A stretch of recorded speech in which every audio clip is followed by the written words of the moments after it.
Hello friends, अब हम करने जा रहे हैं सप्लाई थ्योरी ऑफ सप्लाई का last topic which is the importance of time horizon in determining the nature of supply curve.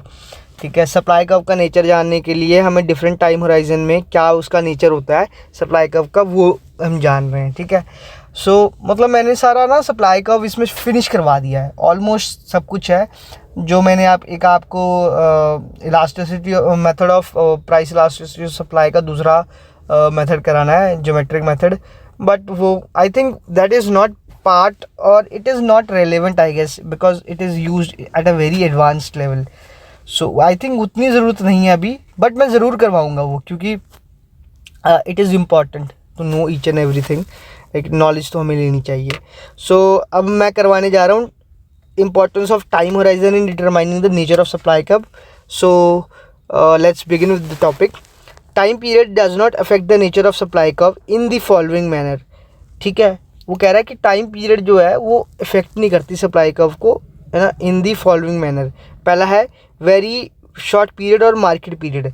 मैंने जब ये आपको factor affecting price elasticity supply curve करवाया था लास्ट टॉपिक में, उसमें मैंने आपको बताया था मार्केट पीरियड और वेरी शॉर्ट पीरियड भी बोलते हैं इसे। ठीक है, it is the time period when quantity of fixed and variable factor can not change. मतलब ये वो टाइम पीरियड है जब quantity of fixed and variable factor change नहीं हो सकते। Hence level of production can not be increase. जो level of production है वो इंक्रीज नहीं हो सकती। ठीक है, accordingly supply curve is perfectly elastic. इसीलिए सप्लाई कर्व आप देख रहे हैं परफेक्टली इलास्टिक है, ये एकदम ही वर्टिकली स्ट्रेट लाइन है। No matter what the price level is, elasticity जो सप्लाई है वो इतनी की इतनी रहेगी, विच इज़ ओ क्यू लगा लीजिए इसको।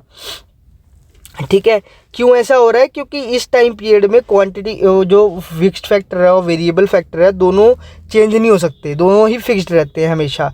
तो इससे जो प्रोडक्शन है वो इंक्रीज़ नहीं हो सकती। ठीक है, इससे क्या होगा, फिर सप्लाई उतनी की उतनी रहेगी। जब प्रोडक्शन उतनी है तो सप्लाई भी उतनी का उतना ही रहेगा। ठीक है, दूसरा क्या है, short period. In this time period only the quantity of variable factor changes. सिर्फ वेरिएबल फैक्टर की क्वांटिटी चेंज होती है। The fixed factor being fixed, production can be increased only to some extent, hence supply is less elastic. वो कह रहा है इस टाइम पीरियड में quantity of variable factor changes, मतलब वेरिएबल फैक्टर की क्वांटिटी जो होती है वो चेंज होती रहती है। ठीक है, और उसके बाद क्या होता है, जो फिक्स्ड फैक्टर है वो तो फिक्स्ड ही रहता है, तो प्रोडक्शन तभी इंक्रीज हो पाएगा जब वेरिएबल फैक्टर को हम चेंज करेंगे। इसलिए सप्लाई जो है वो लेस इलास्टिक होती है। आप देख रहे हैं ये SS curve, this is price elasticity of supply which is less elastic, which is less than 1। ठीक है, ये क्यों ऐसा हो रहा है? क्योंकि सिर्फ एक फैक्टर से काम लिया जा रहा है, वो है वेरिएबल फैक्टर। हम वेरिएबल फैक्टर को इंक्रीज या डिक्रीज करके अपनी सप्लाई कर्व को बनाते हैं। ठीक है, और ये था short period. Third one is the long period. Long period में क्या होता है, सारी चीज़ें वेरिएबल फैक्टर बन जाती है। In this period quantity of both fixed and variable factor changes, मतलब फिक्स्ड फैक्टर भी चेंज हो जाता है, वेरिएबल फैक्टर भी चेंज हो जाता है। इसीलिए फिक्स्ड फैक्टर वेरिएबल फैक्टर की तरह बिहेव करने लग जाता है। तो इसीलिए हम कहते हैं कि लॉन्ग पीरियड में सारी चीज़ें वेरिएबल फैक्टर बन जाती हैं। Hence production and supply both will increase at a greater extent, implying that supply is more elastic. इसीलिए इसमें क्या होता है कि सप्लाई जो है वो ज़्यादा इलास्टिक होती है।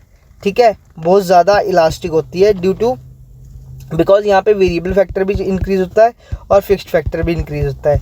इसीलिए elasticity supply is greater than 1। ठीक है, यहाँ देखिए ये रही आपकी SS supply curve.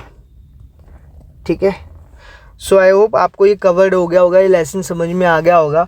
In case आपको कोई भी क्वेरी रहती है इससे related, so please comment me into the comment section obviously, right. And जाने से पहले I would like to tell you, please like, share and subscribe my channel if you like it, please enjoy and also tell other people to subscribe or like if they like this video, right? It might be helping you at some point of in your life, right, in your educational aspect. So ठीक है, फिर मिलते हैं next lecture में। Till then bye.